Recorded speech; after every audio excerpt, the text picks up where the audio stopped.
Salut à toutes et à tous. Merci beaucoup d'être au rendez-vous de ce débrief quotidien de Jeux 7 et Podcast. Soyez les bienvenus. Comme vous le voyez, je serai seule aujourd'hui. Philippe ne peut pas être en notre compagnie ce mercredi. Il garde surtout un peu d'énergie pour la fin de semaine. Mais je ne suis pas tout à fait seule puisqu'il y a David de Sourou qui m'aide chaque matin de cette quinzaine australienne pour récolter les informations, pour écrire les textes. Donc merci infiniment à lui pour sa précieuse aide. Et les noms des derniers demi-finalistes dans les tableaux masculins et féminins sont connus. Iga Swiatek et Yannick Sinner qui marchent sur l'eau. Madison Keys qui joue les troubles fêtes dans cet Open d'Australie et Ben Shelton, le plus jeune américain à atteindre les demi-finales à Melbourne. Alors pour son 8e Open d'Australie, Alex de Minaur a été totalement impuissant face au rouleau compresseur Yannick Sinner. Pour son tout premier quart de finale à Melbourne, devant son public qui attendait de voir un Australien en quart depuis 10 ans, Alex de Minaur a été littéralement asphyxié par le numéro 1 mondial, 6-3, 6-2, 6-1 en 1h41 minutes, son meilleur match depuis le début de la quinzaine à l'Italien. C'est pas faute pour de Minaur d'avoir résisté physiquement, d'avoir essayé de trouver des solutions en prenant la balle tôt, en jouant vite, en essayant de faire parler toute sa rapidité d'exécution, mais il n'y avait rien à faire face à ce Yannick Sinner-là. Il s'est fait déborder tout le match par la cadence insoutenable de l'Italien qui a visiblement retrouvé toute sa forme physique par rapport à son match contre Holger Rune. Ça, c'est une évidence. Les conditions étaient également idéales durant cette night session. 13 degrés de moins que lors de son match face à Rune. Ça rebondissait un peu moins fort de par le fait que c'était un petit peu plus frais, ce qui laissait évidemment tout le temps à Yannick Sinner de s'ajuster et de prendre les commandes dans les échanges. L'Italien a mieux servi, mieux retourné que l'Australien. Les stats parlent d'elles-mêmes. De Minaur a gagné 39% de points derrière sa deuxième balle de service contre 81% pour Yannick Sinner qui a même atteint un pourcentage de 84 derrière sa première balle. Donc, il n'y avait pas photo. Et face à un joueur qui frappe à plat, qui met du rythme, c'est du pain béni pour Yannick Sinner qui a bougé aussi de manière phénoménale. Il ne lui donnait absolument pas de temps de rentrer dans le court, même dans l'échange. C'est dire comme il domine le tennis mondial, Yannick Sinner, au vu de cette rencontre. S'il met une leçon de tennis de la sorte à un joueur classé à la 8e place mondiale, c'est fabuleux. Il mène désormais 10-0 dans ses confrontations avec l'Australien. Il est qualifié, Yannick Sinner, pour sa deuxième demi-finale consécutive à Melbourne, où il affrontera en demi Ben Shelton, qu'il a battu 4 fois lors de leurs 5 dernières confrontations, dont 3 fois en 2024, à Indian Wells, à Wimbledon en 3 petits sets et à Shanghai. Alors Ben Shelton, il poursuit sa superbe quinzaine australienne face à Lorenzo Sonego, trop inconstant aujourd'hui dans les moments importants. L'Américain s'en est sorti en 4-7, 6-4, 7-5, 4-6, 7-6. C'est sa première victoire sur la Rod Laver Arena. Ce n'était pas le plus grand match de la quinzaine parce que les deux joueurs étaient sur courant alternatif, mais toutefois, il y a eu certains moments du match qui étaient vraiment très amusants à regarder. Et alors qu'il menait 2-7-0, Ben Shelton s'est fait quelques frayeurs en perdant le troisième set et en manquant de très peu d'être embarqué dans un cinquième. Mais pour finir, il a fait le job en 3h50 minutes. Après, il est évident que l'Américain a été moins percutant que face à Gaël Monfils. Et puis, on a senti que Lorenzo Sonego avait manqué un peu d'expérience. C'était son premier quart de finale, l'Italien. Il y a eu des moments importants qu'il n'a pas réussi à gérer. À 4-4 dans le premier set, comme à 5-5 dans le deuxième, il a cédé son service, Lorenzo Sonego, en commettant de grosses fautes directes à la volée, comme en coup droit. Et puis, après avoir finalement perdu les 2 premiers sets, Sonego s'est révolté en mettant en place un plan tactique très clair. Il s'est mis à servir volleyer dans tous les sens et s'est montré très impressionnant dans ce secteur-là. 90 montées au filet avec 67 points gagnés, soit un ratio de 74% d'efficacité au filet pour l'Italien. Après, il a aussi pris beaucoup de risques tout au long du match.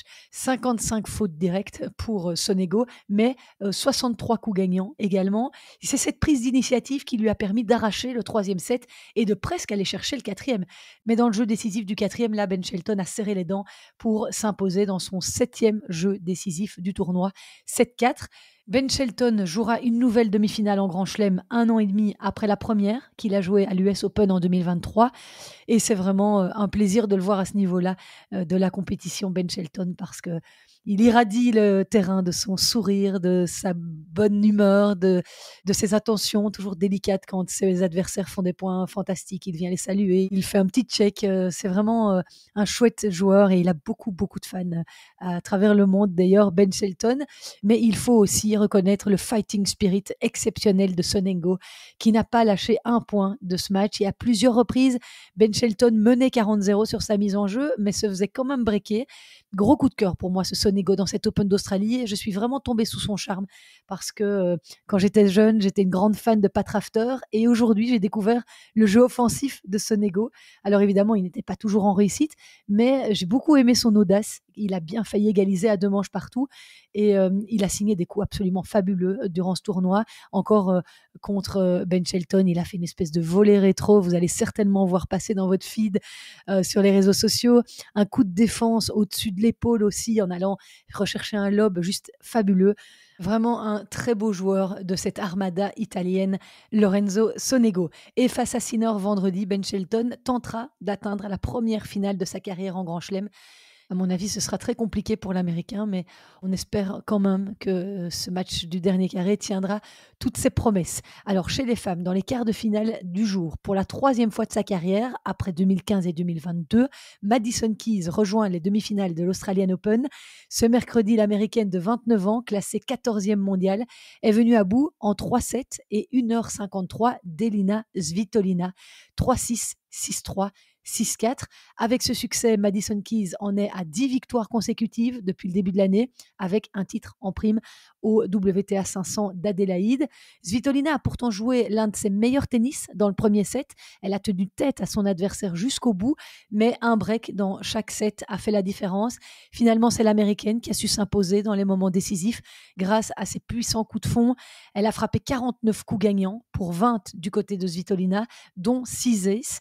Je pense que j'ai joué un petit peu plus intelligemment, a déclaré Madison Keys sur le court.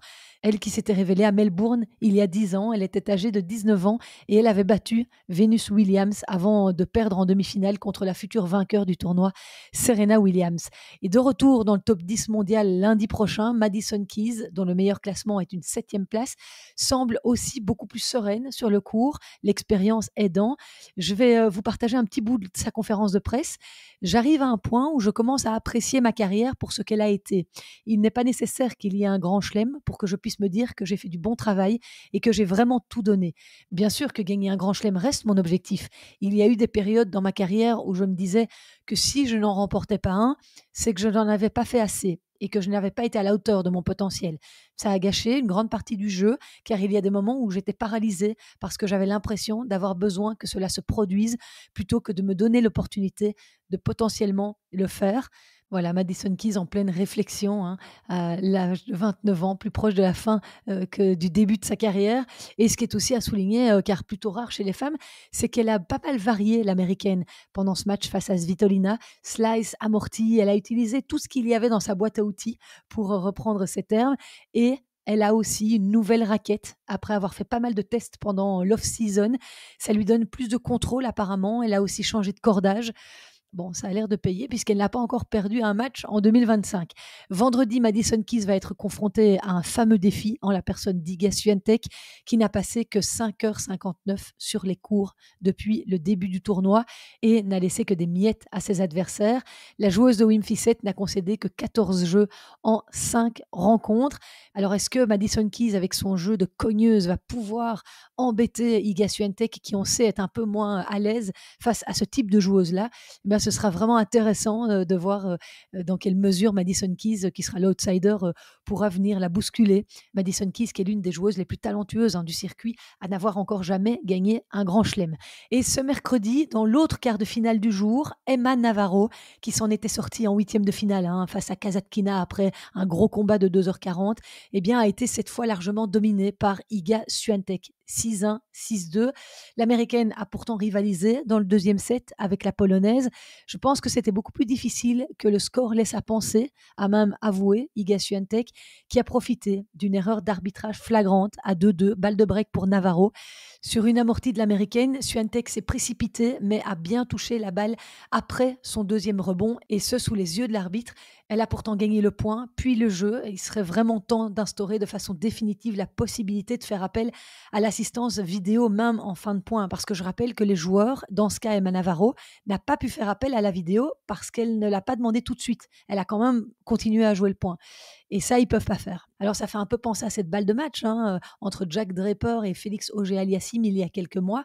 Ce sont quand même de grosses erreurs d'arbitrage et qui pourraient être résolues si on permettait l'appel à la vidéo à tout moment du point quand celui-ci est terminé également. Mais ce n'est pas le cas. Et Iga Swiatek a réagi face à ce fait de match. Elle a dit honnêtement, je n'ai pas regardé le ralenti après ce point parce que je voulais rester concentrée et je ne voulais pas que ce point reste dans ma tête pendant une période plus longue. Donc voilà comment elle a botté en touche. En attendant, la pauvre Emma Navarro, elle ne s'en est jamais remise de cette erreur d'arbitrage puisque ça a finalement permis à Swiatek de s'envoler de 3-2 à 6-2 dans la seconde manche. Ce point litigieux mis de côté, Swiatek s'est montrée intraitable dans ce match, comme c'est le cas depuis le début du tournoi. Contre Navarro, elle a remporté 82% des points sur sa première balle de service. Elle a breaké son adversaire à 5 reprises et a remporté 67 points contre 45 pour Navarro. On ne peut pas faire un meilleur bulletin quand même quand on voit ça. Et à 23 ans, Iga Swiatek devient la plus jeune joueuse à atteindre 7 demi-finales en Grand Chelem depuis Maria Sharapova qui avait atteint sa 7e demi-finale à l'US Open en 2006. Comme on le disait, elle n'a perdu que 14 jeux en route vers sa 2e demi-finale en Australie. Seuls Sharapova, Monica Seles en 1991 et Steffi Graf en 1989 avaient perdu moins de jeux pour atteindre les demi-finales de l'Open d'Australie. Et ce, pour être précis, dans l'Air Open depuis que le tournoi est passé à des tableaux de 128 joueuses. Alors, les demi-finales du simple dame auront lieu jeudi soir à Melbourne Park, donc jeudi matin chez nous. Iga Swiatek et Madison Keys suivront la première demi-finale entre la numéro 1 mondiale Aryna Sabalenka et la numéro 12 Paola Badoza. Si Sabalenka et Swiatek accèdent à la finale de samedi, cette confrontation à grand spectacle déterminera qui quittera Melbourne Park en tant que numéro 1 mondial au prochain classement WTA. C'est évidemment le scénario rêvé pour tous les fans de tennis que nous sommes. Donc personnellement, ce serait un peu la finale que je rêverais de voir samedi. Et je vais terminer ce podcast en vous donnant une très bonne nouvelle. Dans le tournoi junior, Jelin van Drome est en quart de finale. La jeune Belge de 17 ans, 6e mondiale chez les juniors, s'est qualifiée ce mercredi en battant en 3-7 la Britannique Anna Klugman, 4-6, 6-3, 6-2. Et en quart de finale, Jelin affrontera la Slovaque Mia Pohankova, 49e au classement ITF junior. Quel parcours de Jelin van Drome qui va disputer son 3e quart de finale déjà chez les juniors après Roland Garros et Wimbledon l'an dernier. Et c'est ici que je referme ce podcast en solo. Merci beaucoup de l'avoir écouté. Rassurez-vous, demain, Philippe Dehaze sera de retour pour décrypter les demi-finales. Alors si vous avez apprécié cet épisode, eh bien n'hésitez pas à venir me le dire sur les réseaux sociaux, à faire des petits likes sur les posts, que ce soit Insta, Facebook, TikTok ou bien aller sur YouTube pour vous abonner à ma chaîne.